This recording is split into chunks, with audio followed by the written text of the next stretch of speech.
కొంతమంది ఇప్పుడు సపోజ్ బాగా కథ చెప్పిన వాళ్ళు బాగా తీయాలని రూల్ ఏం లేదు. అవును. బాగా చెప్పలేని వాళ్ళు బాగా తీయొచ్చు కూడా. అవును అవును. దీన్ని ఎలా జడ్జ్ చేస్తారు మామూలుగా? ఒక ఆర్టిస్ట్, ఒక హీరో మీరు అద్భుతంగా కథ చెప్పినంత మాత్రం అద్భుతం తీయరని కాదుగా. అది ఎలా జడ్జ్ చేస్తారు అసలు ఒక ఆర్టిస్ట్? అంటే అట్లీస్ట్ ఎక్కడో ఏదో ఒక కాన్ఫిడెన్స్ అయితే ఇవ్వందే ఎవరు మన ప్రాసెస్లోకి ఇన్వాల్వ్ కాలేరు.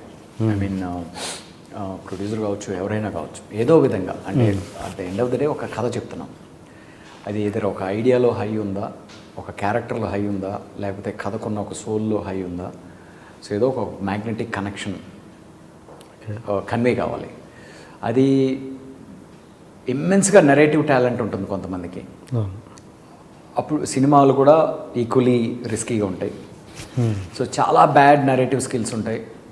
బట్ స్టిల్ అద్భుతంగా ఐడియానో లేకపోతే ఒక కాన్సెప్టో ఒక థాటో తోటి ఎగ్జైట్ అయిపోయి ఆ నమ్మకం తెచ్చుకొని ఏదో వేరే విధంగా వేరే నరేటర్ని పెట్టుకొని చేయడమో లేకపోతే ఒక స్క్రీన్ ప్లే కన్వే చేయడమో ఇలా చేసేవాళ్ళు కొంతమంది ఉంటారు.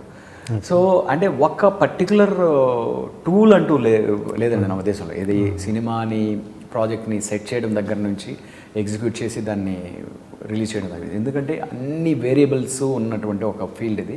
ఎందుకంటే వేరియబుల్ పర్సనాలిటీస్, వేరియబుల్ పీపుల్ తోటి డీల్ చేసే ప్రాసెస్ కాబట్టి. బట్ నా ఉద్దేశంలో ఏంటంటే కొంత లెవెల్కి నెరేటివ్ స్కిల్స్ అనేది చాలా ఇంపార్టెంట్. నెరేటివ్ స్కిల్ అనేది డెఫినెట్గా స్ట్రెంగ్తే అవుతుంది, కానీ అది వీక్నెస్ కాదు. సో రెండు ఉండడం is a great thing.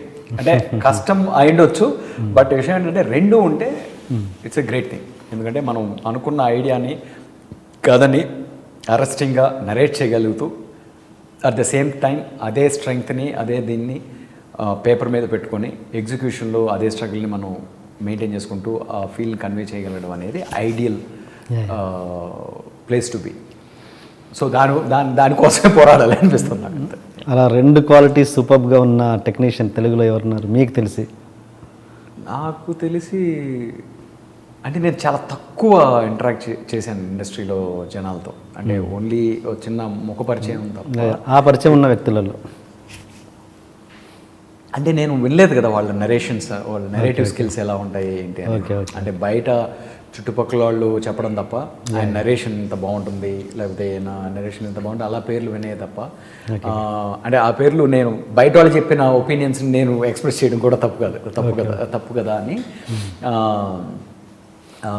But నేను తక్కువ మందితో ఇంటరాక్ట్ చేశాను. ఇది ఆ ఇంటరాక్ట్ చేసిన వాళ్ళు ఏంటంటే రాము గారు చెప్పినంత అరెస్టింగ్గా ఏదైనా ఒక సీన్ కానీ ఎనీ టాపిక్ ఇప్పటివరకు నేను ఎక్కువ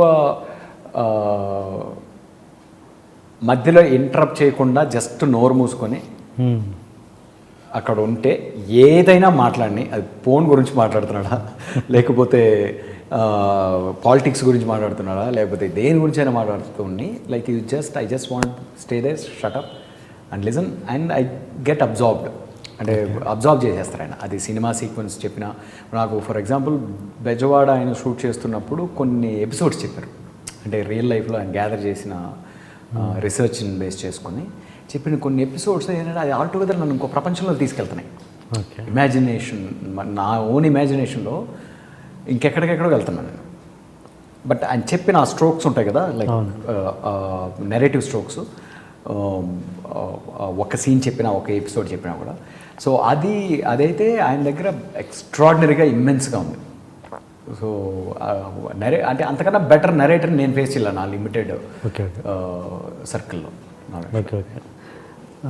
ఆయనతో మీరు కూర్చోవాల్సిన సందర్భం అంటే ఎందుకు, దేనికి వచ్చిందండి? అంటే మామూలుగా క్యాజువల్గా ఆయన అంటే ఎక్కువ పీపుల్ పర్సన్ ఆయన. అంటే ప్రస్థానం తర్వాత ఏదో జస్ట్ ఒకటి రెండు మెసేజ్లు ఇంటరాక్షన్లో ఆటోనగర్ టీజర్ అప్పుడు మొదలైంది మా ఇంటరాక్షన్. నాకు ఎప్పటి నుంచో ఆబ్వియస్లీ మనం ఐడలైజ్ చేసుకుంటూ ఉన్న ఫిల్మ్ మేకర్స్లో ఒకరైనా. సో పర్సనల్ క్లోజ్ రేంజ్లో డెఫినెట్గా మణిరత్నం గారు కానీ, బాలచంద్ర గారు కానీ, అందులో కానీ కూర్చొని ఆ జర్నీని అబ్జర్వ్ చేసుకోవాలని ఉంటుంది మనకి. సో ఆ క్యూరియాసిటీ ఉండేది. ప్రస్థానం అయిన తర్వాత నేనే ట్రై చేసాను. బట్ ఆటోమేటిక్ టీజర్ తర్వాత ఆయనే మెసేజ్ పెట్టారు ఇది యూఎస్కి. అది యూఎస్లో ఉన్నాను నేను టీజర్ రిలీజ్ చేసినప్పుడు. సో అప్పుడు కనెక్షన్ మొదలైంది మాకు. I want to come and spend time with you sir అది ఇది అంటే. ఓకే ఓకే సో అక్కడి నుంచి వచ్చిన ప్రతిసారి అయితే ఎక్కువ ఫ్రీక్వెంట్గానే కలుస్తుండే నేను బాంబేకి వెళ్ళే వరకు కూడా. Almost weekly once or twice to meet. Hi, You are watching iDream Media. Please subscribe for more videos.